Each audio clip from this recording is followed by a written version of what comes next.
Greetings loyal subscribers and honoured guests. Welcome to episode 29 of Covertape Chaos. It looks like we've got a very nice mix of game genres this time around, with a top-down racer, an update of a classic board game, a robotic shoot-'em-up, an explore type thing, and whatever Highway Encounter is. Hopefully all of this will be as fun as it looks. Time to find out. First, we have a playable demo of Carnage by Zeppelin Games, the same chaps that brought us the absolutely terrific Arnie, as well as many other titles. It's a top-down single-screen racing game, much like something like Super Sprint or Ivan Stewart's Super Off-Road Racing, except in this one your car has a damage meter. The other cars can and will collide with you, causing damage.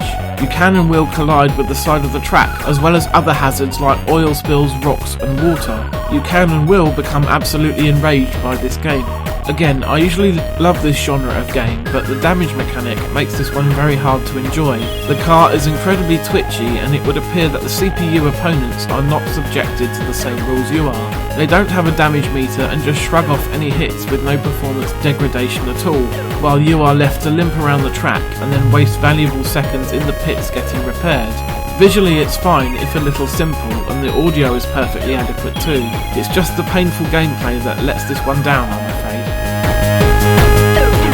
Our second item this week is the first of 3 full games, entitled Robotics. It's up to you to take your little robot and explore the maze-like corridors, zapping baddies and avoiding force fields as you go. This is one of those games where you either need the full guide from a magazine like Commodore format, or a lot of time and patience mapping it all out on graph paper. The chances of you finding your way through blindly are quite remote. The game is still quite good fun if you just roam around for a while though. It controls well, with simple up, left, right, down controls for piloting your robot, and pressing the fire button to shoot in whatever direction you're pointing the joystick in. There are terminals scattered around the world where you can view the map and then deactivate force fields. This is how you progress, by working out which force field just got deactivated after you flip the switch, and then exploring the new area. The sound effects are okay, but I would have much preferred some nice music instead. Oh well, I'll take what I can get. Overall though, I thoroughly enjoyed Robotics, and I would definitely play it some more. Third up we have Battleships. Now, I expect most people watching over a certain age to be familiar with the board game version of this one, where you place different sized ships on a grid and then take turns with another player trying to find and sink them. This is actually a really good version of this game.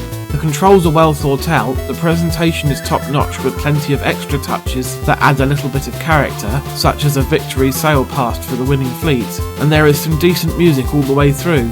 As well as a single player option where you just play against the computer, there are also far more entertaining 2 and multiplayer options. These do depend on the other players not looking at the screen when you place your fleet and take your turn though. As far as I remember, the board game simply worked on a turn-based system, but this version asks you to make 20 shots in one turn, with the number of shots declining as the ships of various sizes are gradually sunk.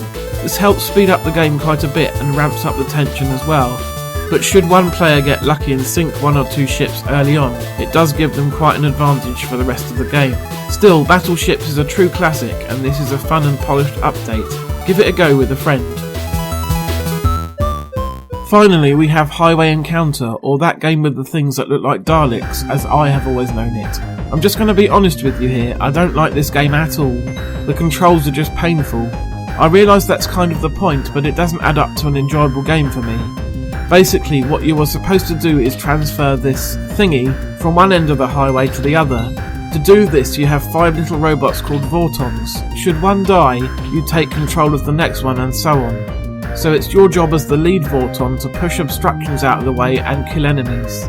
This is much easier said than done though, because the Vortons handle like a shopping trolley with 4 knackered wheels. You just cannot get any fine control at all, so you end up careening all over the place like an alcoholic ferret on his birthday. Just not fun at all. The graphics are okay in that ported from the Spectrum kind of way, and the title screen music is quite good too. There is no music in the main game though. So then, out of those 4 games, I have to say that I enjoyed the old classic battleships the most, with Robotics close behind. I may be able to get better at Carnage with some practice, but it does feel somewhat unfair if the CPU drivers don't take any damage. Finally, I don't think I will be touching Highway Encounter ever again. It's quite a novel idea for a game, and I know that it does have plenty of fans out there, but I'm not one of them. We can't all click with every game out there, I guess. That's it for another episode, so I'll see you again in a fortnight for episode 30. In the meantime, take care.